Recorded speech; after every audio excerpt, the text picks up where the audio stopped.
9시에 가셨으면 그래도 의지를 보여주려면은 하루 종일 정도는 버텨야 되지 않겠습니까? 물론 등치가 크긴 하지만 완강히 거부한다고 끌어내질 못한다. 저는 굉장히 이게 우려스러운 상황이라고 봐요. 이게 하나의 표본이 되잖아요. 뭐 각종 범법자들이 이래도 되는구나. 그러니까 뭐 법 별거 아니네, 우습네. 뭐 그냥 버티면은 나 못 건드네 이런 식이 된단 말이에요. 그래서 아니면 채평자가 발부를 받지 말든지. 답답하네요. 뭐 차라리 어제 뭐 변호인 접견실 앞에서 있다가 접견하고 나오는 분 이렇게 데려가는 게 더 이게 용이하지 않았을까 뭐 그런 생각도 드네요. 이제 권선동 의원 자체는 이제는 더 이상 빠져나갈 곳이 없다. 이거는 얼굴이 두터워서 빠져나갈 수 있는 사안은 아니다. 아 그렇습니까? 저희는 불체포 특권 포기를 선언을 했어요. 대국민 심판기념일도 안 하기로 하고 할 건 다 했습니다. 아 그렇습니까? 장르만 여의도 2025년 8월 1일 금요일 순서 시작하겠습니다. 반갑습니다. 정영진이고요. 8월이 시작이 됐습니다. 이제 이번 해도 8, 9, 10, 11, 12 5달 남았네요. 근데 시작 전에 항상 뭐 이런저런 이야기를 나눕니다만 이렇게 사랑스러운 분들이 왜 이렇게 댓글에선 욕들을 많이 먹을까 참 안타깝습니다. 여러분도 아마 직접 만나보시면 참 사랑스러우실 텐데 그러나 어쩔 수 없이 또 여러 입장들도 있으실 테니까 오늘도 정치권 뉴스들 잘 분석을 좀 각자의 시선에서 시각에서 분석해 주시기 바라겠습니다. 근데 이규현 위원장도 드디어 저 댓글에서 욕 먹는 수준까지 됐어요. 아직 거기까지 못 왔습니다. 저도 먹고 있습니다. 먹어요? 저 댓글을 안 보고 있는데 정신 건강을 위해서. 월 10회. 월 10회. 월 10회 먹구나. 정말 미미하죠. 네. 자 그럼 오늘은 댓글 많이 달리는 순서로 소개해드리겠습니다. 국민의힘 윤희석 전 대변인 어서 오십시오. 안녕하세요. 좀 봐주세요. 아시죠? 네. 알죠. 자 그리고 여름은 워터멜론의 계절입니다. 맥 정치사회연구소 서용주 소장님 어서 오십시오. 아니 저 무슨 워터멜론이에요? 여름에 안 드세요? 좋아하긴 하는데 저는 그렇지 않습니다. 제가 얘기하는 게 아니고 누가 그래요? 댓글에 많이 이런 분들이 여름에 꼭 수박만 하루에 2통씩 챙겨 먹을 거예요. 근데 이제 이 민주당의 이제 워터멜론이라는 게 의미가 없어진 게요. 지금 당 대표 후보들이 다 워터멜론입니다. 당 대표 후보들이? 그럼요. 무슨 소리세요? 아니 정청래 후보도 그 킹 워터멜론 늘 한번 됐다가 다시 왔었고 저 박찬대 후보도 강선우 장관 후보 잔디로 워터멜론. 지금 물귀신 작전으로 들어갑니까? 다 그냥 워터멜론. 워터고스트 작전으로. 맥 소장입니다. 감사합니다. 네, 우리 서용주 소장님 반갑습니다. 그리고 조국혁신당 이제는 전략위원장 아닙니다. 당의 실세 사무부총장으로 승진하셨습니다. 이규원 조국혁신당 사무부총장님 어서 오십시오. 예, 안녕하십니까 이규현입니다. 네, 반갑습니다. 사무부총장이라는 직책을 달고 방송에 출연하니까 조금 어색하긴 한 아닌가요? 전혀 어색하지 않습니다. 뭘 다셔도 사실 몰라요. 괜찮습니다. 평론가 하셔도 됩니다. 요새 다 해요. 부총장인지 뭔지 모르는데. 직업이 대변인이었어요 이분은. 저도 전 대변인. 근데 사무부총장이 굉장히 중요한 자리죠. 아직 하루밖에 안 돼가지고요. 아직 업무 파악이 안 되고 있습니다. 업무 파악 안 됐으니까. 인수인계 안 하고 도망갔나요? 자 이규원 부총장님, 그리고 우리 최윤경 기자님. 네, 안녕하십니까. 최윤경 기자님한테는 그래도 악플이 거의 없어요. 저요? 우리 방송에서는 그래도 가장 좋은 댓글이 많이 달립니다. 그런가요? 감사하게 생각합니다. 제 주변에서 인기가 상당히 많으십니다. 그 좋은 발언이었을까요, 저에게? 좋은 겁니다. 네, 감사합니다. 윤희석 전 대변인님 주변 사람들에게 인기가 많다는 게 과연 좋은 일이냐? 요게 이제 좀 궁금해졌던 거죠. 제 주변이 왜요? 감사하게 생각하고요. 저도 댓글 지분이 늘어날까 싶어가지고 지금. 풀보다는 훨씬 좋은 겁니다. 자 그러면 뉴스 쭉쭉 한번 가보겠습니다. 속보부터 전해야겠습니다. 오늘 아침 드디어 D-Day 떨어졌잖아요. 윤석열 체포영장 집행하는 날이었는데 오늘이죠? 네, 무산됐다고 합니다. 9시에 특검 갔잖아요. 구치소로. 네, 친절하게 가서 체포영장도 받았잖아요. 그렇죠. 영장도 들고 갔습니다. 그런데 결국에는 안 나오겠다고 버텨서 그냥 오늘 포기하고 돌아간 것 같습니다. 체포영장 집행이 무산됐다고 합니다. 오늘 포기하면 그럼 포기 아니에요, 그냥? 아 우리에겐 내일도 있고 7일까지 영장 기한이 있긴 아니, 하니까. 오늘 안 나온 사람이 내일 나오겠어. 아니 이렇게 근데 사실 뭐 구속된 상태에서 체포영장 받는 것도 웃기지만 체포영장까지 받았잖아요. 그러면 데리고 나오는 게 상식적인 거일 것 같은데 우리 부총장님, 예. 이런 상황은 어떻게 우리가 해석해야 됩니까? 뭐 일단 대단히 이례적인 상황이고요. 네. 뭐 근데 사실 뭐 구속된 분도 뭐 안 나오니까 그 체포영장을 불가피하게 받은 것인데 그 체포영장이 말 그대로 그냥 강제로 데리고 오는 거 아니겠습니까? 네. 그게 결국 어떻게 보면 공권력의 상징일 수도 있는 것인데요. 이게 특검보까지 직접 가셨음에도 현장에 이게 그 빈손으로 돌아오시는 게 조금 모양도 많이 빠지고 좀 어색하기도 하고 어쨌든 국민 여러분들께 특검의 어떤 그 법집행 의지를 보여주려고 하신 것 같은데 이게 또 어떻게 평가될지가 잘 모르겠습니다. 아니, 그러니까 거기까지 들어가면 특검이 가면 저 구치소 안까지 들어가요? 아니면 구치소 앞에서 저 좀 꺼내주세요 이렇게 하는 거예요? 원칙적으로 지금 신병 관리는 그 구치소 소관이지 않겠습니까? 그래서 구치소 인력으로부터 신병 인계를 받아가지고 이제 체포를 하는 것이 그게 맞겠죠. 그럼 또 구치소에서 안 해주면 뭔 영장을 받든 그럼 못 보겠네요, 그럼 그죠? 특검은? 근데 지금 11시밖에 안 됐는데 9시에 가셨으면 그래도 의지를 보여주려면은 하루 종일 정도는 버텨야 되지 않겠습니까? 그렇죠. 너무 일찍 철수하신 게 아닌가 싶고요. 그래요? 특검이 특검 입장도 나왔어요. 11시에 오늘 윤석열 전 대통령에 대한 체포영장 집행은 당사자의 완강한 거부로 완료하지 못했다. 정말 완강하게 거부했나 봐요. 그러니까 완강하게 거부한 게 몸부림을 쳤는지 어쩐지 모르겠으나 이제 교도관들이 특검보의 어떤 입회하에서 집행을 하는 건데 교도관들이 한 서너 명 붙어서 한 명 물론 등치가 크긴 하지만 완강하게 거부한다고 끌어내질 못한다. 저는 굉장히 이게 우려스러운 상황이라고 봐요. 이게 공권력에 도전하는 세력에 대해서는 아주 단호하게 법 집행을 해야 되는데 이게 하나의 표본이 되잖아요. 공권력이 무너지면 어떻게 됩니까? 사법 질서나 법 집행 자체가 흔들리기 시작합니다. 각종 범법자들이 이래도 되는구나. 그러니까 뭐 법 별거 아니네, 우습네. 그냥 버티면은 나 못 건드네 이런 식이 된단 말이에요. 그래서 아까 이기현 부총장이 얘기했듯이 9시에 가서 11시에 철수하면 어떡합니까? 아니면 체포영장 발부를 받지 말든지. 그러니까 체포라는 말은 강제성을 법원이 인정해 준 거잖아요. 강제로 해, 힘써, 물리력을 쓰고 그래도 법적으로 문제가 없어 우리가 허락해 줬으니까 라고 하는 건데 그걸 못하고 2시간에 철수하면 저는 이 김건희 특검 이거는 비난받아야 된다. 답답하네요. 조금 이해가 안 가는 게 사실 교도관들도 단순히 뭐 이게 몸만 쓰는 게 아니라 물리력 그래서 심지어 뭐 여러 뭐 장비까지 사용할 수 있도록 이게 법적으로 허용된 분들인데 보통은 이게 다른 또 일반 재소자가 그런 정도로 말을 안 들으면 뭔가를 들었지 않겠습니까? 뭘 들어요? 몽둥이를 몽둥이나 들어요? 뭐 그런 게 어쨌든 때릴 법적으로 수도 있어요. 어느 정도 허용이 되는 부분이 있지 않겠습니까? 이게 왜냐하면 지시에 불응했으니까 나오세요 그랬는데 안 나오면은 그게 그럼 그냥 내비두면 교도소에서는 어떻게 그 질서 유지를 하겠습니까? 근데 그 지시를 거부한 거지 않습니까? 거기에 대해서 이런 식으로 이렇게 더구나 너무 일찍 나왔다는 생각이 들거든요. 적어도 점심 정도는 굶을 각오를 하고 하셨어야 되는데 왜 그랬을까? 저는 궁금한 게 왜 어제 바로 받자마자 가지 않았을까가 궁금해요. 체포영장이 떨어지는 순간 사실 확 치고 들어갔으면 그래도 조금 더 유리하지 않았을까 싶기도 한데. 아니면 뭐 되자마자 너무 날 시간을 정해놓고 온 언론과 함께 지금 이렇게 가는 모양새도 조금 특이하긴 한 것 같아서. 그러니까 뭔가를 좀 이렇게 보여주려고 하신 것 같기는 한데 조금 이게 좀 치밀하지 못한 부분이 있었다. 뭐 차라리 어제 뭐 변호인 접견실 앞에서 있다가 접견하고 나오는 분 이렇게 데려가는 게 더 이게 용이하지 않았을까. 뭐 그런 생각도 드네요. 하여튼 뭐 어떻게 됐든 이런 기준이 모든 국민에게 다 동일하게 적용이 돼야 된다고 저는 생각을 합니다. 앞으로 다른 국민들이 버티는데 억지로 강제로 잡아가면 나 이거 큰 문제 될 것 같은데요. 재소자 권익을 한 단계 높인 거긴 한 게 지난번 2017년 박근혜 당시 구속되었을 때도 안 나온다고 버텨서 결국에는 끌어내지 못했어요. 근데 드루킹 특검은 그때 그 드루킹을 그냥 잡아 나왔었어요. 체포영장을 발부받아서 구치소에 있는 걸 데리고 나와서 이틀간 조사한 그 전례가 있거든요.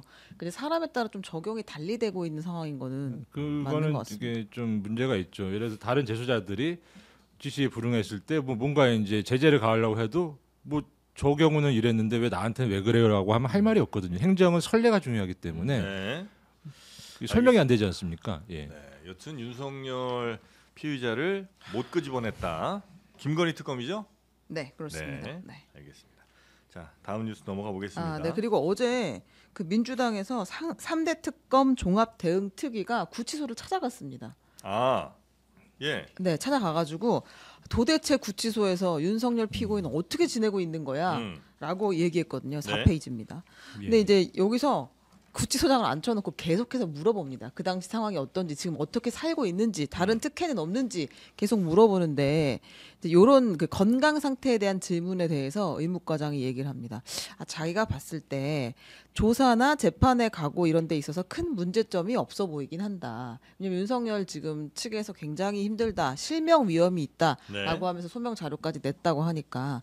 근데 조사를 받는 데 있어 큰 문제는 없어 보인다라고 이야기를 했고요. 네. 어제 이 특위가 접견에 있어서 따로 특혜가 있지 않았느냐라는 걸 계속 집중적으로 물어봤어요. 아, 변호사 접견 뭐 이런 것도 네, 하면서. 변호인 접견 장소가 일반 장소보다 더 넓은 거 아니냐라는 의혹이 있었는데 이제 그거에 대해서는 뭐 그렇지 않다라는 취지로 이야기를 했고 네. 윤석열 그 피고인이 있는 독방에 좌우 방이 비워져 있다고 합니다. 옆방이 네. 그러니까 윤석열 피의자가 있고 네. 그다음에 좌우로 방이 네. 있는데 붙어 있는 방이 다 비워져 있다고요? 그렇다고 하네요. 왜 그거는 비워졌죠? 그건 이제 안전상의 문제로 누구의 안전? 그것까진 모르겠습니다. 누구의 안전을? 아니 그 정도면 사실 구치소 같은 데는 되게 안전한 곳 아니에요? 안전하죠. 제일 안전한 곳이죠. 예. 근데 무슨 안전을 더 원하는 거예요? 그 벽을 뚫을까봐?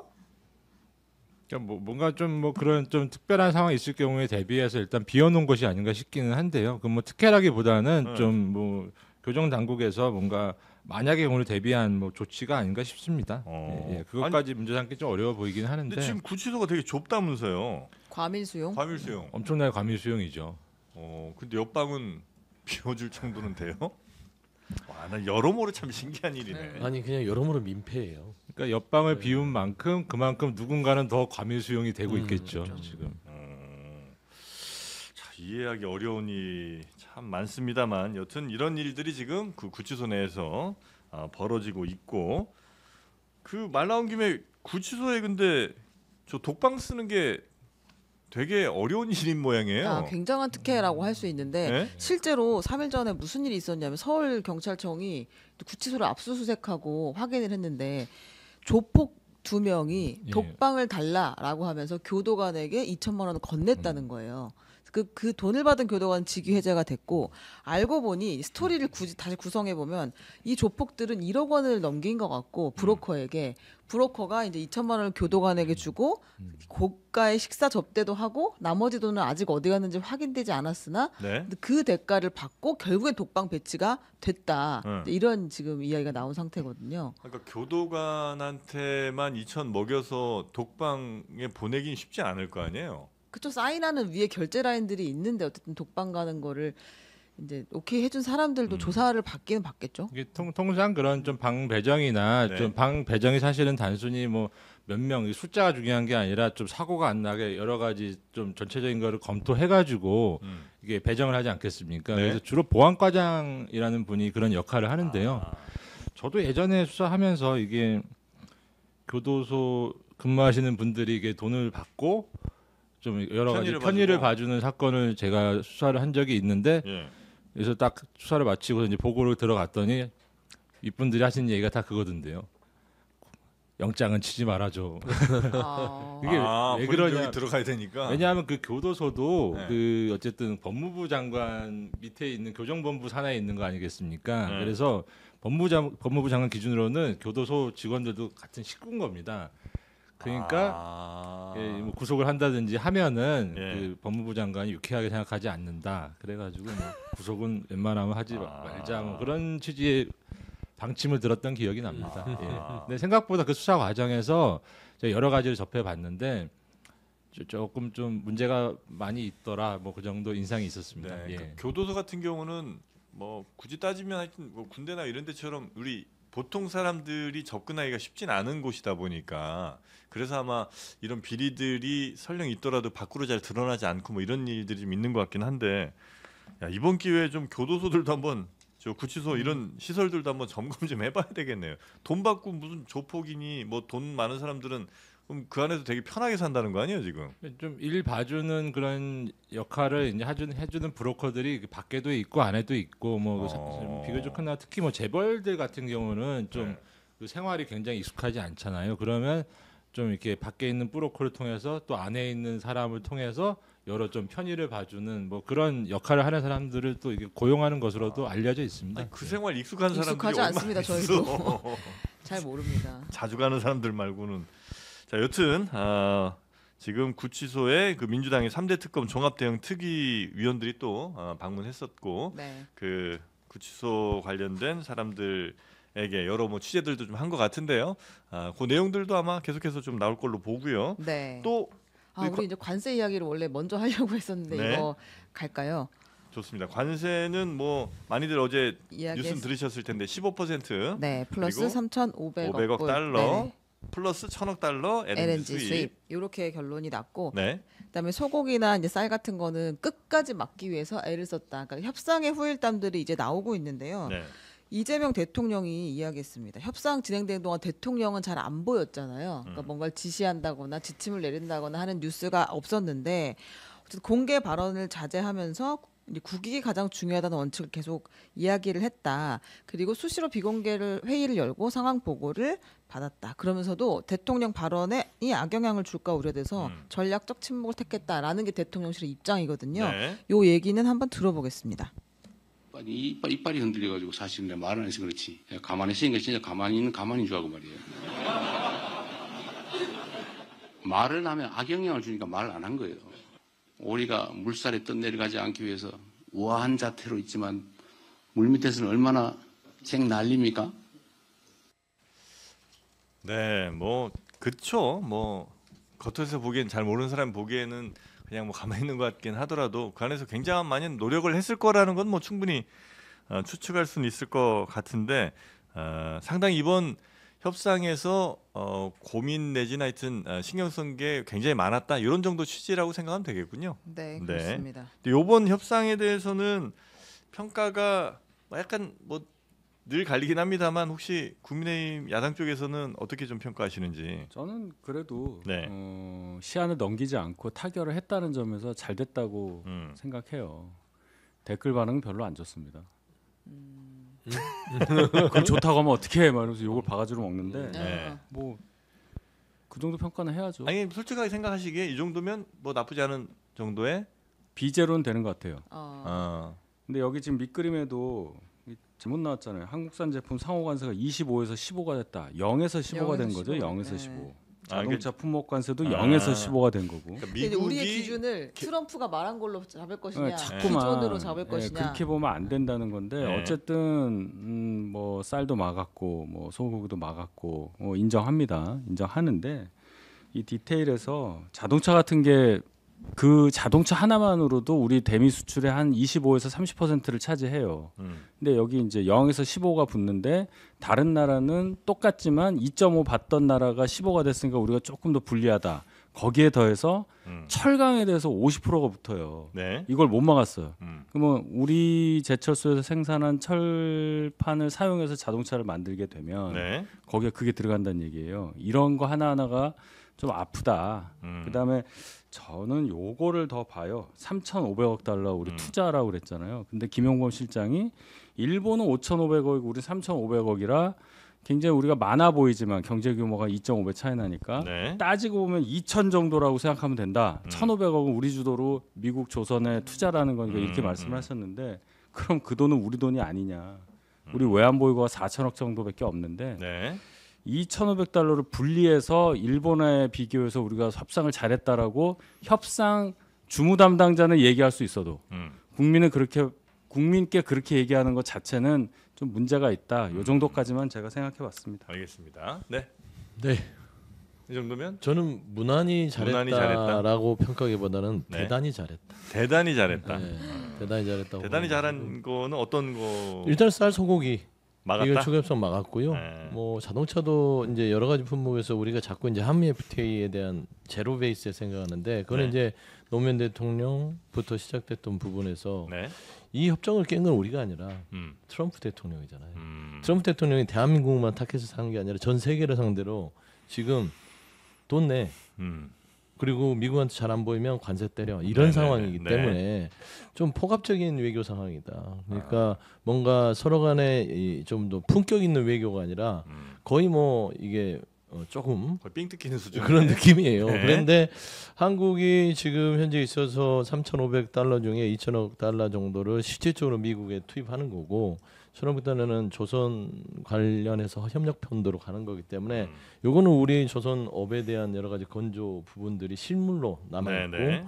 이 부분에 있어서는 그렇게 또 아예 그냥 포주기식은 아니라는 점에서 좀 주목하고 싶고 어차피 우리가 이제 한미 FTA 자체가 새로운 뉴노멀이 됐다. 네. 이제 제로는 잊어야 된다.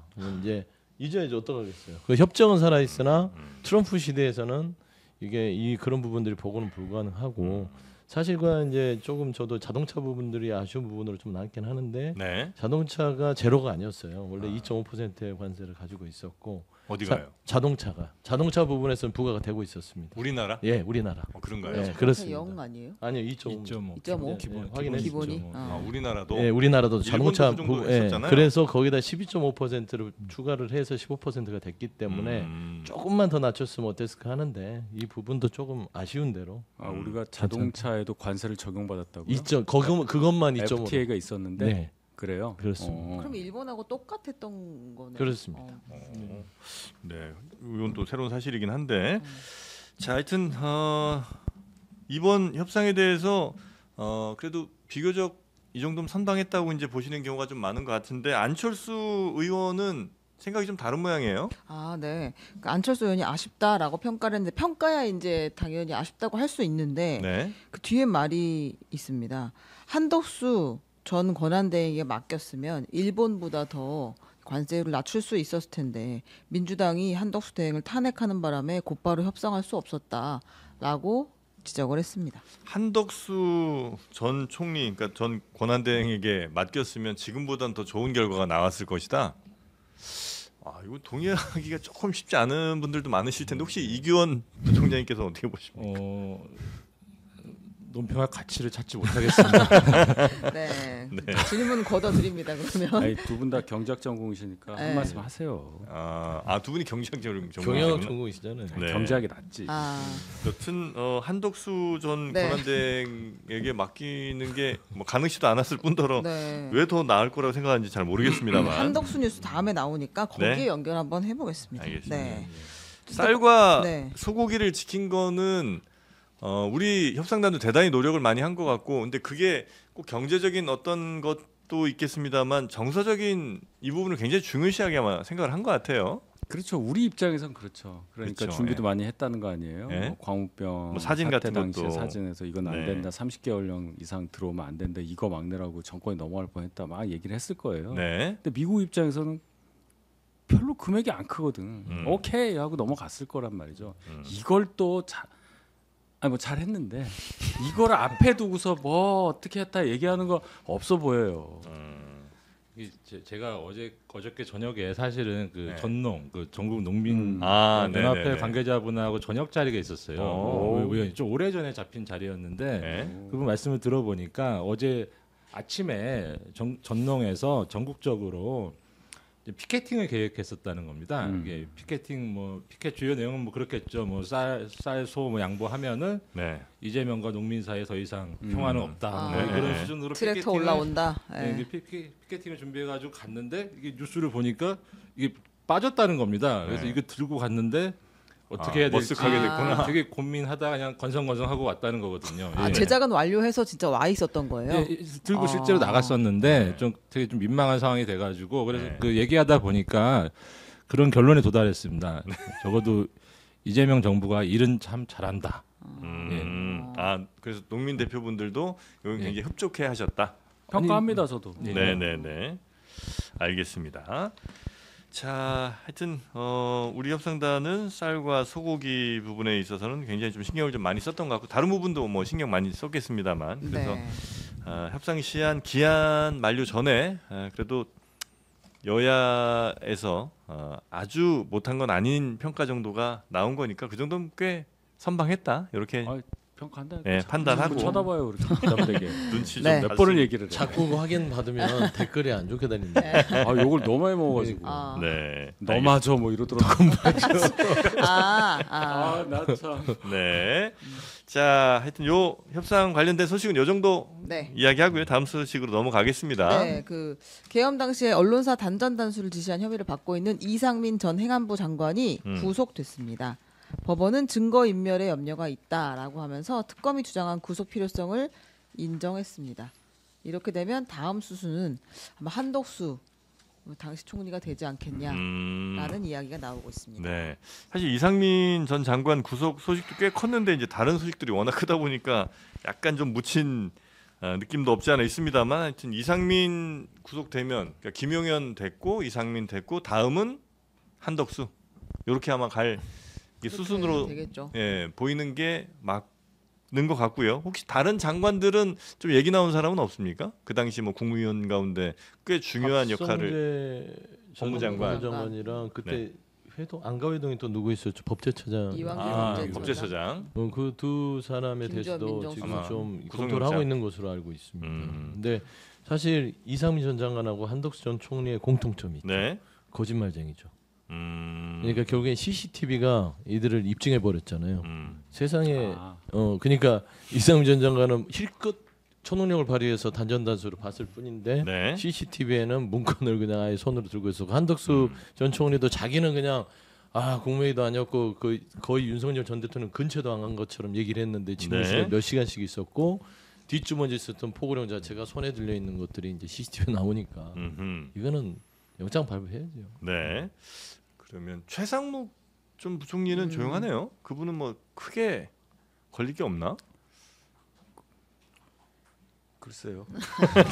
아니 그 사람도 굉장히 중요한 역할을 좀 했던 것 같고 특히나 이제 그때 의심받았던 건 그거잖아요. 그러니까 만약에 비상계엄이 하여튼 비상계엄이 만약에 잘 그들의 생각대로 됐을 때 어떻게 예산 같은 걸 이제 할까 이 이슈에 대해서 최상목 전 부총리가 나름 계획을 세우고 또 뭐 회의까지 했었다 이런 얘기가 있었잖아요. 네, 경제수장 회의를 그때 예. 했었는데 그 내용은 아직 밝혀지지 않았고. 예, 그래서 특검에서 최상목 부총리도 좀 봐야 될 것 같긴 한데 물론 보고 있겠죠. 네, 부담스럽습니다. 알겠습니다. 또 워낙 이 검찰 수사 같은 건 또 잘 알고 계시니까.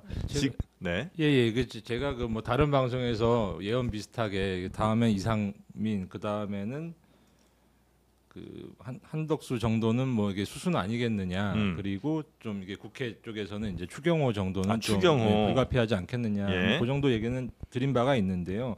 최상목은 뭐 여러 가지 의혹이 있긴 하지만 특검에서 아주 우선순위로는 검토하고 있는 것 그래요? 같지는 않고요. 근데 지금 뭐 그 심지어 그 박근혜 때 그 미르도 아직 시효가 남아 있지 않습니까? 네. 그것도 이미 고발이 돼 있어가지고 그것도 이 공범이 뭐 형을 살았기 때문에 네. 그것도 기소될 가능성이 있고 결국에는 최상목도 사법 처리 수준을 받을 것 같기 그쪽으로 갈 것 같긴 한데 우선순위라고 보고 있는 것 같지는 않고요. 그 이상민 구속 관련해 가지고 조금 시사하는 점은 네. 기본적으로 이게 국무위원의 그 역할이 뭐냐라는 좀 그런 고민이 있었잖아요. 특검이. 근데 특검은 단순히 국무위원은 거수기가 아니라 좀 대통령이 잘못된 길로 가려고 하면 적극적으로 그거를 막아야 되고 설득해야 되는 그런 중대한 임무가 있는 자리라는 그런 논리로 사실 이상민 영장을 갖다 청구했는데 그것을 이제 법원이 받아들여줬다는 것이죠. 그 논리를. 그래서 그런 측면이 좀 큰 것 같고 네. 다음에 한덕수도 마찬가지로 그러면 국무총리는 더더욱 중책이 있는 것이고 거기에 더해서 한덕수는 네. 권한대행을 하면서 다수 거부권 행사를 막무가내식으로 했지 않겠습니까?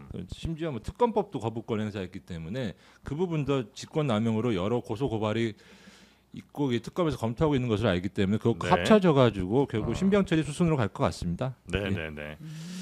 미르 재단이 아직 남아 있는 거예요. 예, 시효가 좀 남아 있습니다. 그것도 귀신같이 알고 사람들이 고발을 하셨더라고요. 근데 그거는 뭐 어떤 혐의를 적용해요? 뭐 그때 박근혜가 이미 실형을 살았죠. 공갈 뭐 예, 이런 건가? 직권남용. 직권남용. 예. 그때 비서관이었잖아요. 네. 경제비서관이었기 때문에 그것도 그게 10년인가요?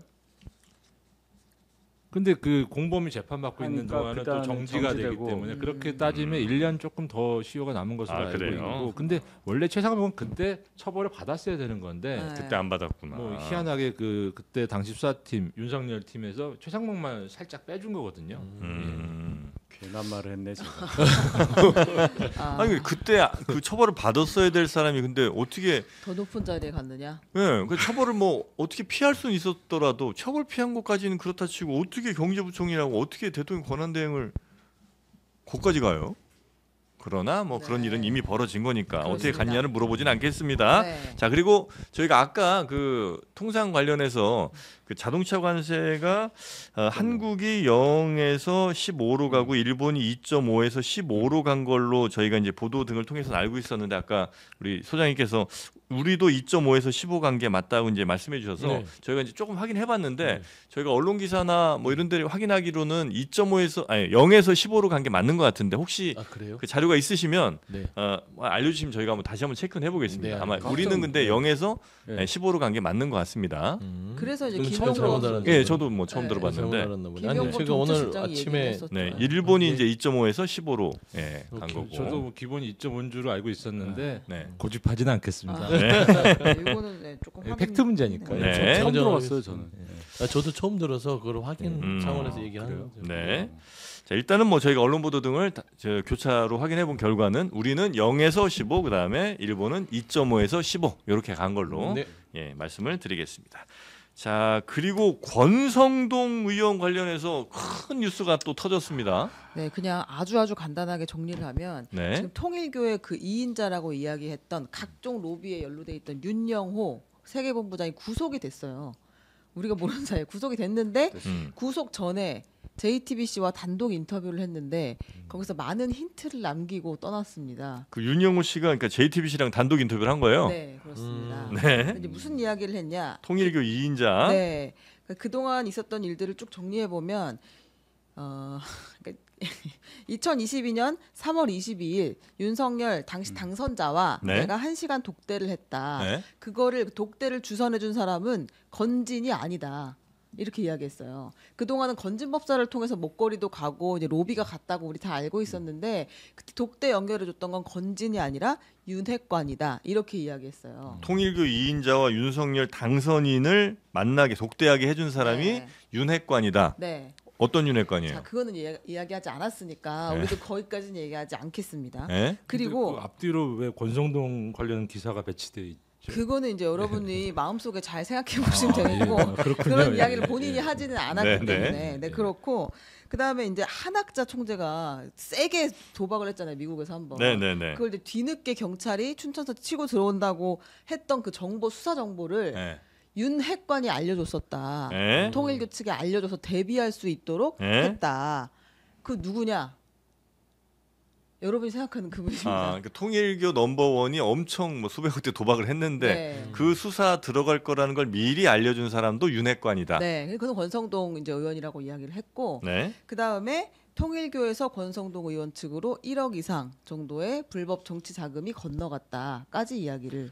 요게 통일교 2인자가 그 인터뷰에서 얘기를 한 거죠? 네, 인터뷰에서도 일부 있고 특검에서도 이 아. 발로 보도를 했어요. 그러니까 크로스 체크 해보면 여기까지가 사실 지금 이제 우리가 알 수 있는 내용인 것 같습니다. 그 준 사람이 1억 이상 줬다. 이건 아마 특검에서 얘기를 한 내용이 먼저 보도가 다른 언론사에서 됐고 그걸 확인하는 과정에서 인터뷰에서 이제 확인된 것 같아요. 아니, 오늘 뭐 아침에 조선일보가 크게 썼더라고요. 네. 예, 예. 그 부분은. 아니 그러니까 이렇게 되면 수사가 당연히 불가피한 거죠.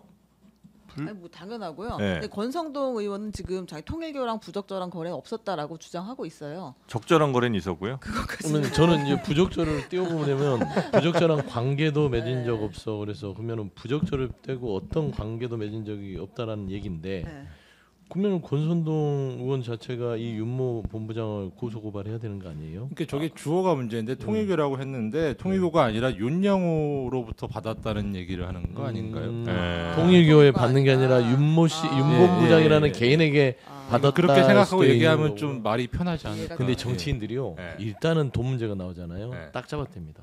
아. 그래서 다 물증이 나올 그러더라고요. 때까지는 네. 끝까지 잡아대는 성향이 있는데 다 물증 나와서 완전 다 드러나면 이제 그때 그렇죠. 근데 제가 봐서는 네. 이 지금 그 1억 1억 원으로 특정된 권성동 의원의 정치자금 수수는요. 네. 이거는 도저히 빼도 박도 할 수 없는 그런 상황. 준 사람이 너무 특정을 해버렸어. 그렇죠. 그래서 네. 저는 이제 권성동 의원 자체는 네. 이제는 더 이상 빠져나갈 곳이 없다. 그동안 너무 많이 빠져나갔잖아요. 네.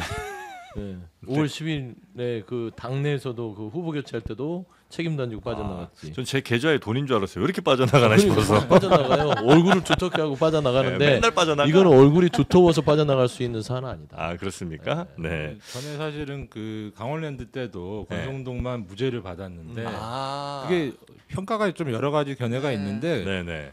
기소를 하면서 공소장을 조금 이렇게 허술하게 구성해가지고 기소했다는 그 견해도 제법 있거든요. 아 그때 예. 당시에 기소는 하긴 했는데 공소장 자체를 읽어보면 이게 죄가 되나 약간 그런 식으로 구성이 돼 있다. 그 검찰이 맘먹으면 그럴 수도 있을 것 같아요, 그죠? 그러니까 이런 죄가 있는 뭐 여러 사람이 있는데 그 중에 이 사람 하나를 좀 빼주고 싶으면 공소장에서 조금 뭐 구멍을 넣어주거나 아니면 뭐 좀 미흡하게 이렇게 증거 같은 건 조금 취사 선택할 수 있으니까 그럼 얼마든지 이 사람 빼줄 수 있잖아요. 뭐 사람이 하는 일이니까. 그런데 네. 이 경우는 이게 맞다면은 이게 뭐 금품수수기 때문에 네? 그리고 이렇게 지금은 뭐 불법 정치자금이라는 식으로 되게 애둘러서 여기 기사에는 표현이 돼 있는데 네. 앞뒤로 뭐 대가 관계 이미 분명한 내용들이 붙어져 있기 때문에 결국 뇌물 아니겠습니까? 평가는. 그러면 이게 수수 금액이 1억이 넘으면 법정형이 10년 이상이고 또 받은 그래요? 금액의 2배 이상 5배 이하의 벌금이 필요적으로 병가합니다. 또 그 벌금을 못 내면은 최대 3년간 노역장 유치라고 몸으로 떼어야 됩니다. 그렇기 때문에 돈은 많겠지 뭐 이분은. 근데 10년 이상이에요. 법정이 10년 이상이죠. 아 10년 이상 그러니까 미니멈 10년이에요. 예. 그러니까 그러면 이게 판사도 반밖에 이게 깎아줄 권한이 없거든요. 그 5년 아무리 이상인데, 깎아줘도. 근데 네네네. 문제는 집행유예 기준은 3년까지밖에 안 되기 때문에 5년 이상은 무조건 실형이라는 소리죠. 아 예. 그러니까 판사가 설령 깎아주고 싶어서 깎아주더라도 이 죄만 인정이 된다고 하면 반밖에 일단 못 깎죠. 기본적으로 5년 이상은 무조건 살아야 된다. 그렇죠. 10년이 하한인데 반밖에 못 깎으니까 5년 이상인데 집행유예는 3년까지밖에 안 되거든요. 그러니까 무조건 실형이라는 뜻이죠. 아, 이게 그래서 옛날에 재벌 회장들이 3년 징역에 5년 네. 집행유예를 정말 공식처럼. 세트로 엄청 많이 받았었죠. 아 근데 무슨 여기 저 판사들도 이거 정찰제로 해야 돼. 자꾸 깎아주고 이런 거. 아 감경 사유, 가중 사유는 없애버릴까요 그냥? 아니 그러니까 그게 너무 할 수 있는 범위가 좀 넓은 것 같아요. 그러니까 감경 사유도 뭐 10% 20%까지 제가 뭐 그런 건 저 철진함 또 세일도 해주니까 오케이. 근데 50%씩 해주는 거는 조금 이건 문제 아닙니까? 문제입니다. 그걸 이런 거라도 해야 됩니다. 저는. 고맙습니다. 아 근데 있어요 그 표에 그 네. 양형 기준 표에 보면 표 있겠지, 감경과 있겠죠. 감경이 그렇게까지 많이 못하게 근데 하는데. 그걸 갖다가 네. 이제 이탈 양형 기준에 이탈하는 사유를 적으면 이탈할 수 있게 돼 있어요. 결국에는. 이탈할 결심을 하면. 결국에는 뭐 양형 기준은 기준일 뿐인 것이죠. 근데 네. 강원랜드 특별수사단장이 그때 양부남 의원이었는데 예, 맞지 예. 않나요? 예, 예. 아 그래요? 네, 양부남 의원이 특별수사 단장이었고 안미영 검사가 아마 집중적으로 수사를 했던 걸로 저는 기억하는데. 그때 뭐 이게 뭐 방송에 나와서 뭐 무슨 뭐 이상한 전화 받았다 뭐 그런 얘기도 하고 뭐 그랬었죠. 외압이 있었다 이제 예, 이렇게 예. 주장을 하기도 했었는데 권성동을 빼줬다 양부남이 그건 아니겠죠. 뭐 그런 의미로 드린 말씀은 아니, 아니고 아닌데. 예 하여간 조금 그 외압은 공소장 있을 수 있다. 자체가 조금 뭔가 이상하더라 뭐 그런 견해는 좀 검찰 있었습니다. 내에서 있었군요. 예, 예. 네. 자, 하여튼 권성동 의원은 수사를 아마 받아야 될 것 같은데 네. 여러 군데서 받아야 될 것 같은데.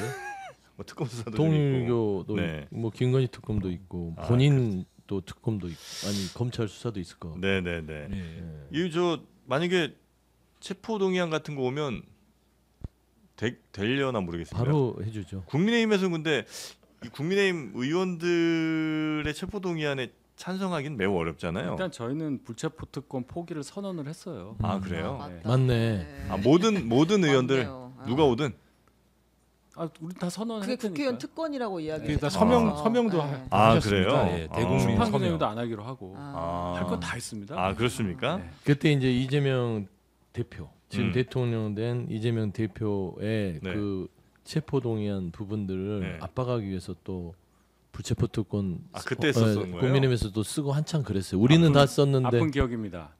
그러니까요. 그래서 이제 뭐 권선동 의원 쓰셨는지 모르겠지만 네. 본인 또 안 썼을 수도 있어요. 아니 다 했어요. 다 썼어요. 네. 그러면 이제 당당하게 영장을 근데 이제 또 뭐 그건 심사받아야죠. 그때고 하면서 임시국회 열어달라 해가지고 4분의 1 할 수 있으니까 해서 임시국회 열어봤자 소용이 없다. 권선동 의원이 예전에 한번 그 회기를 뭐 이렇게 버텼던 기억이 있어요. 한번 그때가 그 강원랜드 사건이었던 거. 그쵸. 그때 근데 그냥 뭐 갔을 거예요. 그래요. 나중에는 갔죠. 버티다. 한 번 버티고 한 번은 네, 갔나 한 번 버티고 한 그랬을 번은 거예요. 갔죠. 기억이 애매한 거는 그냥 좀 다음에 얘기하세요. 확실한 것만 좀 얘기해 줘요. 죄송합니다. 그 2.5% 틀려서 그래. 저한테 뭐 엄청 와 지금. 나도 왔어요. 지금. 우리를 일으켜. 김용범 실장이 얘기를 했네. 네, 그러니까요. 김영범 실장이 얘기할 때 네, 네. 우리도 그래서 깜짝 12.5 하고 놀랐네. 싶었는데 네. 너무 아쉬움이 있다. 그 다음 얘기를 했었거든요. 방송에서는 네. 그러시면 안 됩니다. 아니 너무 그러지 마요. 그럴 수 아니, 있지. 죄송합니다. 저는 원숭이도 남에서 떨어지죠 뭐. 원숭이에요? 몰랐어요. 자 그리고 다음 뉴스 넘어갑니다. 명태균 특검 명태균 특검이란다. 죄송합니다. 김건희 특검 이야기 하나 더 하면 네. 공천 개입 의혹 계속 이제 조사하면서 명태균 씨를 불러서 조사를 하고 있는데요. 근데 명태균 씨는 계속 지금 한 곳을 가리키고 있습니다. 윤상현을 보세요. 계속 이렇게 이야기하고 이제 있거든요. 바뀌었어요 그 사람. 윤상현 보면 뭐 어떻다는 거예요? 윤상현 플러스 이제 네. 권성동, 윤한홍 이름까지는 같이 나왔는데요. 네. 어쨌든 당시에 윤상현 의원이 이제 공관위원장이었으니까 제일 잘 알지 않겠어요? 계속 그 윤상현 얘기를 이름을 계속 거론하고 있습니다. 공천 개입은 윤상현이 키맨이다 뭐 이런 취지예요? 그런 취지인 것 같습니다. 맞습니까? 윤상현 의원이 키맨이에요? 공관위원장이었습니다. 전화도 받았다고 본인이 시인했고 네네. 우리가 그 녹음 들어봤잖아요. 네. 이름도 나왔고 윤 대통령으로부터.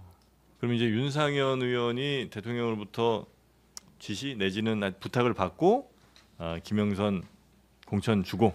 근데 본인은 윤 대통령의 요청 사항을 다른 공관위원들 8명에게 전달하지 않았다는 거잖아요. 네. 거기서 결정이 5대 4로 났대요. 맞아요. 네. 근데 자기는 5 쪽에 들어가긴 했는데 네. 나머지 4명 이렇게 나뉜 거 아니에요. 그 결정 과정에서 자기가 얘기 안 했다고 하니까 그건 본인 주장인 거고. 근데 그 수사기관에서 어떻게 봅니까? 누군가의 부탁을 받았어요. 그래서 예. 그대로 하긴 했는데 예. 사실 원래 나도 그러려고 그랬어요. 말을 되게 어렵게 하고 있는 것이죠. 뭐 쉬운 거를. 쉬운 얘기 되게 어렵게 하는 거 아니겠습니까? 그 중간에 뭐 한두 명 더 끼워 넣고 심지어 뭐 예, 예. 고인이 되신 분까지 끼워 넣으면서 예. 네. 말을 좀 복잡하게 만들면서 네. 나중에 혹시 법정에 가더라도 한쪽으로 살짝 이게 말 못하는 분한테 밀 수 있는 여지를 남겨놓은 그런 화법으로 이해가 되는데요. 예. 수사기관에서 뭐 그거 그렇게 인정 안 해주는군요. 그러면. 예, 뭐 그냥 뭐 말 어렵게 하나 보다. 뭐. 그냥 뭐 이건 예, 예. 청탁 받은 거지 뭐. 그러니까 자백을 사실상의 그 시인이나 마찬가지인 얘기를 조금 이렇게 복잡하게 해가지고 뭔가 이게 뭔가 탈색시키려는 정도 이상의 의미는 잘 못 찾겠습니다. 예. 그럼 이제 윤상현 의원도 이제 수사 받으러 가는 걸로. 이미 받고 예. 있으니까. 그러니까 뭐 체포동의안 뭐 이런 거 오면 또 그래. 그것도 동의해 주는 걸로. 불체포 특권 내려놨다며요. 그분도 내려놨을 거 그분도 아니에요. 서명하셨고 네. 제 기억에 서명 안 한 분 중에 뭐 이준석 서명 안 했던 걸로 제 기억하거든요. 근데 영상이 남아 있습니다. 포기하겠다는. 자 수사기관에 하여튼 자주 좀 왔다 갔다 하시면서 또 진실을 잘 밝혀주시기 바라겠고요. 그리고 국민의힘이 네. 지금 아주 뜨겁습니다. 네, 국민의힘 전당대회 후보 등록 마감됐습니다. 당대표 후보로는 띄워주시죠. 김문수, 안철수, 장동혁, 조경태, 주진우 이렇게 5명이 출마를 했습니다. 원래는 2명 더 있었는데 포기한 거죠? 최고위원으로 네. 노선을 갈아타신 분도 있고요. 네, 정리가 좀 됐어요. 네. 5명이 나가게 되고요. 최고위원 출마자는 너무 많으니까 이따 얘기하겠습니다. 네. 자 그러면 일단 국민의힘에 계신 윤희석 네. 좀 잠깐 쉬시고요. 왜냐면 누구라고 얘기하기 힘드실 거 아니에요. 누가 되실 것 같아요? 찾아야 돼요. 예? 누구 되실 것 같아요? 전환길이 픽한 사람이 되겠죠. 누구이죠 그게? 그는 누군가요? 일단은 면접을 본 사람이 장동혁 의원, 네? 그다음에 김문수 김문수, 네. 두 분이 이제 면접을 대차게 하겠다고 네. 하니까 저는 둘 중에 한 명이 될 것 같은데 정치적으로 분석을 하면 사실상 김문수 전 후보가 될 가능성이 높죠. 그래요? 이제 관성이라는 게 있어서 지난 지난 대선. 그 자당의 대선 후보에 대한 어떤 여러 가지 그 어떤 인지도 플러스 지지 성향 자체 손이 먼저 갈 수밖에 없어요. 그래서 저는 김문수 후보가 될 가능성이 높은데 누가 되더라도 김문수, 장동혁 두 사람 지금 앞서는 수치들이 많이 나오고 네네. 큰일 났죠. 그러니까 네. 탄핵을 찬성한 쪽도 아니고 탄핵 반대를 끝까지 고수하고 전환기 씨가 주장하는 바 세상에 장동영은 뭘 했냐면 면접 보러 가서 자기가 당선이 되면 구치소부터 먼저 가겠다. 면회 가겠다. 면회 가겠다. 이게 도대체 국민의힘이 살 어떤 방향인지 네. 그래서 좀 안타깝다. 김문수 가능성이 높다. 둘 중에 한 명이지만 장동혁보다는 김문수가 좀 높고 둘 중에 누가 되더라도 국민의힘 한심하다 정도. 아니 네. 큰일 났어요. 큰일 났다. 자 우리 부총장님. 예예예. 딴 생각하고 있었습니다. 죄송합니다. 겨우 1시간 하는데 그것도 딴 아니 생각 이게 못- 그 국민의힘 그 최고위원 최고위원 나오시는 최고위원 분들 보고 명단을 보고 있었는데 아, 너무 재밌어가지고 거기 좀 재밌어요. 맞아요. 예. 죄송합니다. 네. 자 그래서 누가 당 대표의 가능성이 높다고 보십니까? 아니, 저도 뭐 김문수 후보가 그래요? 대단히 가능성이 높을 것 같고 사실 별로 재미도 없어 보입니다. 지금 뭐 감동도 없고 재미도 없고 그냥 약간 뭐 다 여러 가지 이유로 다들 뭐 어쨌든 출마하셨는데 사진이 다들 또 재밌는 사진만 고르신 것 같은데 하여튼 뭐 예 저는 김문수 후보가 좀 유력하다고 보고 있습니다. 뭐 여러 가지 같은 이유- 비슷한 이유 오히려 네. 그 최고위원 선거가 굉장히 흥미로울 것 같습니다. 아. 몇 분 뽑으시는 거예요? 당 대표보다는 최고위원이 예. 재밌다. 저희 당 복잡해요. 4명인데 여성이 무조건 1명. 그리고 네. 청년 최고위원은 따로 뽑습니다. 아 근데 최고위원. 만약에 네. 최고위원에서 여성이 돼요. 네. 그러면은 청년 최고는 그냥 뽑으면 되는데 아니, 청년 최고 따로 뽑아요. 따로. 그러면 풀이 최고위원 달라. 네. 최고위원이 4명 중에 3명을 그러면은 뽑고 아니 여성이 4명 할 수도 있는데 최소 1명은 여성이어야 된다. 아, 여성이 지금 누구 있죠? 최고위원 후보 중에 김소연, 양향자, 양향자, 김소연, 류여해, 류여해. 최수진, 손수조 이렇게 있는 것 같아요. 손수조는 청년. 아, 청년이구나. 달라요. 네. 아, 네 여성은 그렇게인 것 같습니다. 김민준 없습니다. 예. 등록 안 했구나. 네. 아, 정말 인재풀이 정말 훌륭하신 김소연 변호사. 네. 아 대단한 분이죠. 네네. 네 그리고 류여해. 아 이분도 대단한 분입니다. 왜냐면 제가 네, 대단하죠. 만나본 적이 있는 분들인데 양향자 전 의원, 대단한 분이죠. 최수진 의원. 자 일단 김소연, 류여해. 만만치 않은 분들이 후보로 나오셨어요. 명태균 씨랑 좀 연관이 있는 것 같아요. 명태균이요? 예, 김소연 변호사는 명태균 씨 변호인이었잖아요. 네. 그다음에 유여애 씨는 명태균 씨가 벗이라고 그러더라고요. 왜 보시예요 거기? 전 모르죠. 아 네. 무슨 사이지? 예, 뭐 가족과 교류가 있었다. 뭐 응원해 달라 하니까 류여해. 여기도 명태균이 안 빠지네. 지금 이 국민의힘 선거는 이저 당대표 최고위원 선거는 명태균과 전환길이 지금 뒤에서 그림자가 이렇게 비춰지고 있는 것 같은 느낌이 좀 부인할 있습니다. 수 없습니다. 예.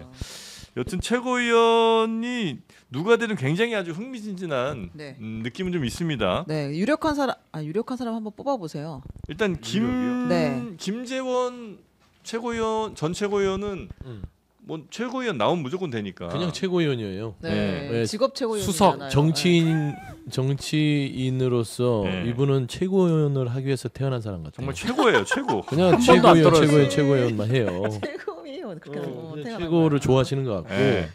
근데 사실상 제가 재밌게 본 대목이 뭐냐면 그 지금 누구예요?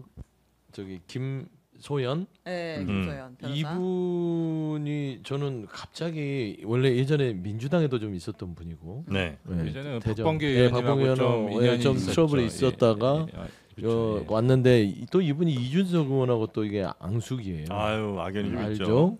그리고 국민의힘에 그렇게 또 이게 진성, 그러니까 찐윤도 아니고 전환길계도 아니고 명태균계라는 점에서 아까 말씀했듯이 명태균계는 아니 명태균계가 이제 이 국민의힘에 들어왔다. 네. 까지 보면 손절해야 될 사람들이 이제 들어오는 거예요. 네. 전환길도 원래는 손절해야 될 사람인데 들어와서 면접 보고 있잖아요. 네, 아니 그렇죠. 면접을 이렇게 보는 그런 수준까지 돼 있는 상황이라서 국민의힘을 정치적으로 제가 평가하자면 협치의 대상이 점점 아닌 상태로 되고 있다. 그 민주당이 협치를 할 수 있는 상대 이런 상대가 아니에요. 점점 아닌 걸로 되고 이제 있다. 대화의 상대가 아닌 것으로 점점 변모하고 있어서 저는 네. 예. 대한민국 여의도 이 정치가 큰일 났다라서 그래서 얘기하는 겁니다. 말을 섞을 수가 네. 없는 상태. 보통 이런 거 전당대회 하면 예를 들어 당 대표가 완전 막 한쪽으로 이렇게 쏠린 사람이 되면 또 최고위원들은 또 이쪽으로 이렇게 좀 반대쪽인 사람도 뽑아주고 이렇게 가야 아니면 한쪽이 그러니까 당 대표도 이쪽으로 가면 나머지 최고위원들도 우르르 다 그쪽으로 좀 쏠린 표 양상들을 좀 보여줍니까? 일반적으로 어떻습니까? 저희 당 상황이 일반적이지가 않아서 일단 네. 쏠린다는 게 뭐 런닝메이트처럼 이렇게 줄줄이 예. 쭉 하는 거를 저희 당이 쭉 했죠. 에... 1인 2표거든요, 최고위원. 네. 청년 따로 뽑고 하니까 뭐 할 게 많아요. 4번 뽑아. 네 표에 4표 따지고 보면. 당대표 하나, 최고위원 둘, 청년 최고 하나 이렇게. 예. 근데 이번에 이제 그런 식의 러닝메이트 식의 연대에서 하는 거 금지를 했단 말이에요. 그 얘기는 이제 문자를 보낼 때 누구 뽑아주세요 이런 거 안 된다는 얘기죠.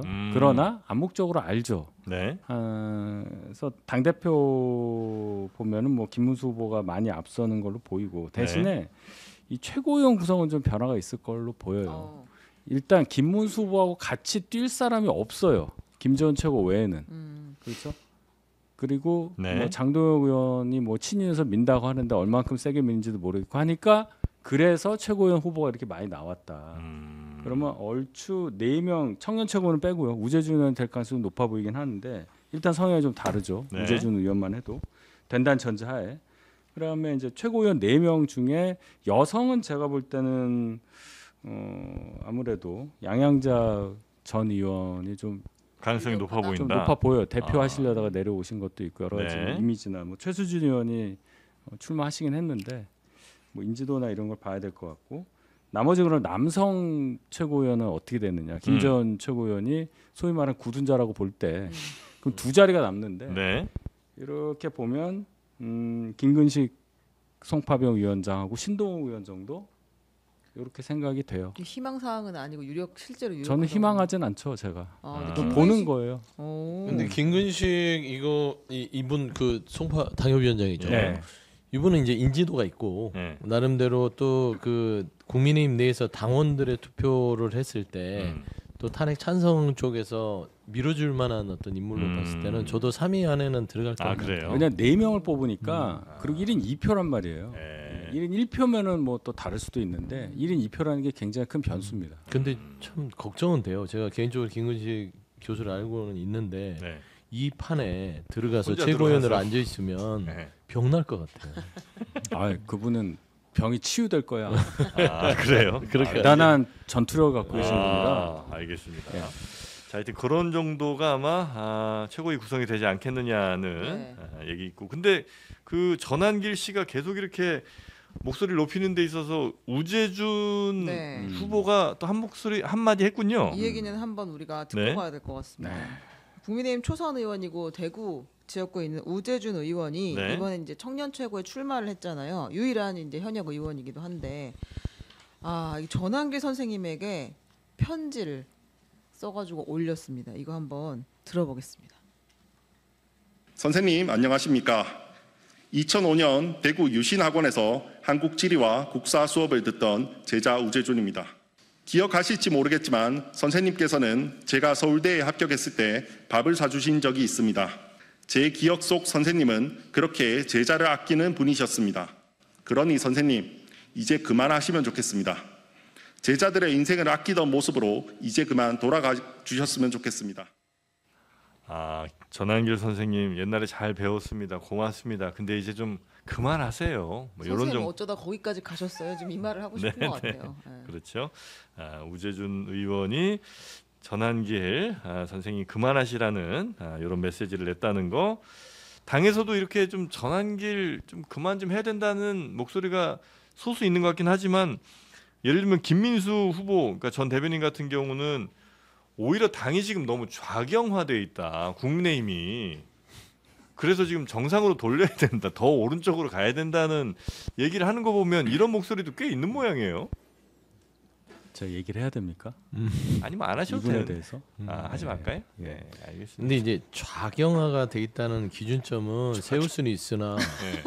그럼 이 정도가 작용하면 봐봐요. 계엄이 정당했고 윤석열을 품어야 되고 부정선거를 밝혀야 되고 이런 이 전환기 씨를 모시고 있는 당이 작용화가 됐다면, 그러면 그분을 안 모셔서 또 작용화가 됐다면 탄핵을 반대하는 게 작용하면 어디까지 가야 그러면은 우경화가 되는 거고 중립이 되는 거예요. 완전히 뭐 불타서 없어져야만 그 당이 기준을 삼을 것인지. 네. 그러니까 상식적인 얘기를 좀 했으면 좋겠어요. 그러니까 상식적인 얘기들이 그 당의 지도부가 되겠다는 사람들에서 한 명도 나오지가 않는 상황이라서 계속 반복되지만 민주당은 누구하고 얘기해야 되냐 그거예요. 말을 못해요. 그러면 결국에는 우리 당에서 당대표가 된 사람들은 얘기의 대상이 아니라 이제 척결의 대상으로 국민을 보게 되면 네. 또 여의도의 정치는 실종되는 것이다. 전 이분들 어쩌려고 이렇게 정치를 하시는지 모르겠어요. 네. 보면은 결국에는 국민의힘은 위원정당 해산의 길로 가고 있습니다. 네. 지금 계속 그 극우화로 가고 있고 결국 그 결론은 위원정당 해산일 가능성이 높은데요. 사실 그 좀 몇 년 전에 그 통합진보당이 해산됐을 때도 그 사실은 헌법재판소에서 인용했던 여러 그 사실관계들의 근거는 그 수원지검에서 했던 아로 수사였거든요. 지금도 지금 내란 특검에서 하고 있는 여러 수사들이 그런 수사 활동, 수사 결과들이 결국에는 그 헌법재판소로 가게만 된다면은 위원정당 해산은 뭐 충분히 가능하다고 보여지고 지금 뭐 실제로 그렇게 다들 이해하고 있는 것 같습니다. 그럼 정당의 재산은 국고 환수가 되나요? 네. 그렇죠. 그 통합진보당 때도 뭐 그렇게 처리가 됐었고요. 또 마침 국민의힘은 뭐 당사를 비롯해서 전국 각지에 다량의 부동산이 있다는 경우가 있습니다. 예. 네. 재산이 많아요. 예. 저희 당이요? 예. 그렇죠. 아, 예. 건물을 샀죠. 네. 대출 90% 끼고. 네. 아, 건물주예요? 네. 당사를 산 거죠. 그때. 당사를 샀어요. 네, 아. 민주당도 당사를 사가지고 부자가 네. 됐어요. 아, 그래요. 아유. 그럼 뭐 뭐라고 할 건 그게 뭐 위원정당 해산 사유는 그거 아닙니다. 그건 전혀 상관없고 아니죠. 잘 예, 사셨다 이 말씀을 드립니다. 그러게 잘 하고 있는데 왜 당이 이러지? 아무래도 우리 저 시청자분들도 최고위원 나오는 사람들에 대한 관심이 좀 많으신 것 같아서 잠시 후에 저희가 김재원 전문 최고위원 한번 네네. 모셔서 말씀 잠깐 나눠보고요. 정말 직업 최고라고 할 수 있습니다. 네, 직업 최고위원 그리고 류여해 또 김소연 두 사람을 보고 싶은 분들이 많으신 것 같아서 저희가 한번 추진해 보겠습니다. 또 맹렬 추진 중입니다 지금. 보고 싶은 분들 있으면 말씀하세요. 네, 저희가 한번. 왜 김근식 교수는 안 불러요? 아, 그분은 이제 그러니까. 종종 나와요. 아, 그분 나와요. 나와요. 나와요? 네. 네, 하고 그분은 싶은 말 다 하고 가십니다. 네, 그분은 정기적으로 나오시는 분입니다. 하고 싶은 네. 말 다 해요. 네. 자, 그렇게 한번 저희가 추진을 해 보도록 하겠습니다. 전환길 아, 넘었어요. 그러니까 우리가 거기는 강을 아니다. 건넜어요. 우리가 그 전에 한번 부르려고 되게 그랬는데 이미 너무 멀리 가셔서 네. 부를 수 없어요. 그분은 가려요. 아, 그러니까 본인도 아마 모르겠죠. 가려서 나와요. 저희도 채널 A는 거절하겠습니다. 자주 나가시는 것 같은데. 저 방송하기 전에 항상 앞에 있어가지고 몇 번을 마주치죠. 전환기 저희가 선- 장르만 여기 또 스티커 하나 드릴 테니까 그래서 전달해 줄게요. 제가요? 저 눈도 못 맞추는데. 네. 알겠습니다. 자, 하여튼 여러분이 원하시는 사람들은 제가 다 한번 모셔오도록 하겠습니다. 네. 명태균 아, 궁금한. 싫습니다. 예, 별로. 자, 하여튼 뭐 여러분이 원하시면 다 모셔드리겠습니다. 자, 그리고 민주당 전당대회가 내일. 네. 아, 그죠? 네, 내일입니다. 네. 결과 나오면 알려드리겠습니다. 알겠습니다. 지금 전망으로는 네. 정청래 이제 후보가 우세하다. 왜냐면 한 번도 여론조사에서 뒤집힌 적이 없다. 이렇게 보고 있습니다. 네. 자, 그러면 하여튼 정치권 뉴스 요 정도 보고요.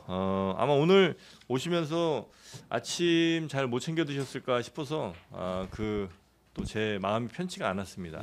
그래서 여러분께 아침 대용으로 드실 수 있는 든든한 미숫가루, 여름에 또 시원하게 타 드실 수 있는 미숫가루 한번 좀 준비해봤는데 한번 드셔보시겠습니까? 네, 물만 넣고 흔들어 드시면 됩니다.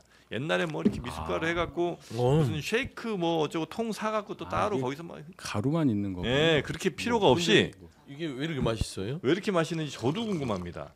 왜 마시는지 한번 제가 설명을 해드려 볼게요. 알겠네. 왜죠? 이게 보니까 네. 이게 다 이 곡물들 11가지가 국내산이네요. 아하. 국산이야. 네. 맛있을 수밖에 없지. 네. 아, 근데 맛있고 너무 간편해요. 맛있어요. 그리고 이게 네. 보통 미숫가루가 목에 걸려요. 네. 목 걸림이 없어. 아, 원샷도 가능해요. 근데 서장님 요즘에 걸려요? 방송 안 준비보다 광고 준비를 더 하시는 것 같은 느낌인데 배우세요 좀. 아이고 제가 숫자는 안 틀리잖아요. 아, 알겠습니다. 또 끝까지 네, 맞습니다. 미숫가루 아 이런 거라도 365. 해야지. 나 오늘 네. 거의 음소거였어요. 11가지 곡물 미숫가루 365. 우리 그렇습니다. 틀리지 않습니다. 네, 검정콩, 보리, 찰보리, 찹쌀, 현미, 옥수수, 백태. 이것도 뭐 하늘에서 내린 급 정도 된 거. 아, 그렇습니다. 간편한 끼 물만 넣고 흔들어서 드시면 되고요. 아니면 난 물보다 우유 넣고 좀 더 고소하게 담백하게 먹고 싶다는 분들은 여기다 이제 우유를 붓고 이렇게 흔들면 됩니다. 쉐킷 해갖고. 네. 근데 진짜 마실 때 목에 걸리는 게 없어요. 아, 그래요? 술술 들어가요. 아, 여기 이제 곱게 빻으셨나 보다. 목 넘김? 그 맥주 광고에 나오는 거를 여기에. 야, 이제 그리고 맛있네. 해장으로도 괜찮을 것 같아요. 해장으로도 괜찮습니다. 전날 술 드셨다면 예. 무가당, 가당, 뭐 제로 요 선택도 가능한 미숫가루니까 난 좀 달달하게 술 마신 다음 날은 한번 먹고 싶다 하시면 가당으로 드시면 아유. 되고요. 처음에 원샷 했잖아요. 네. 어제 술 드셨구나. 네, 이렇게 술 드신 다음 날도 좋고 아니면 아침마다 또 뭐 이렇게 밥 챙겨 먹기 귀찮은 분들 네. 이렇게 미숫가루로 해서 감사합니다. 드시면 매우 좋겠습니다. 요게 장르만 쇼핑몰 저희 영상 아래 보면 요 링크가 있죠. 거기 따라 들어가시면 바로 구매하실 수가 있고요. 이소당에서 만들었습니다. 간편한 끼 미숫가루 365. 우리 부총장님은 부총장님 되셨다고 지금 너무 광고해서 신경 안 쓰시는 것 같네요. 마셨어요? 어제 술 먹어서 지금 맛있게 먹고 있습니다. 예. 다들 술만 드셔. 안 드세요? 저도 어제 많이 먹었어요. 봐봐. 여기 해장이 되잖아요. 술꾼들 때문에 아, 아침에 스튜디오에 술 냄새가 진동. 아유. 제가 평생 먹은 술을 어제 드셨을 거야. 아마. 맞아요. 아 우리 전 술 못하니까. 네. 안 드시는구나. 제로콜라파예요. 못해요. 제로콜라파. 하고 싶어도 못해요. 그러니까 사고를 안 치시잖아요, 그죠? 한동훈파, 제로콜라파. 네. 아 얼마나 좋아요. 사고를 안 치시잖아. 저도 안 쳐요. 그건 뭐 당에서 쫓겨나게 생겼어요. 창당을 하라고요. 네? 떡봉기 매세서 지내라는 소리죠. 우리 하여튼 광고 수계가 저라면 광고 중요 임무 종사자가 종사자는 우리 서용주 서용주. 소장님. 예, 매우 저는 중요합니다. 광고 방조자 정도. 광조자. 예. 입건 시켜야겠어요. 자, 우리 광고 위해서 다 같이 갑니다. 네. 자, 그러면 오늘은 미숫가루 소개해드렸고요. 세 분 오늘도 대단히 감사하고 다음 주 금요일에 뵙겠습니다.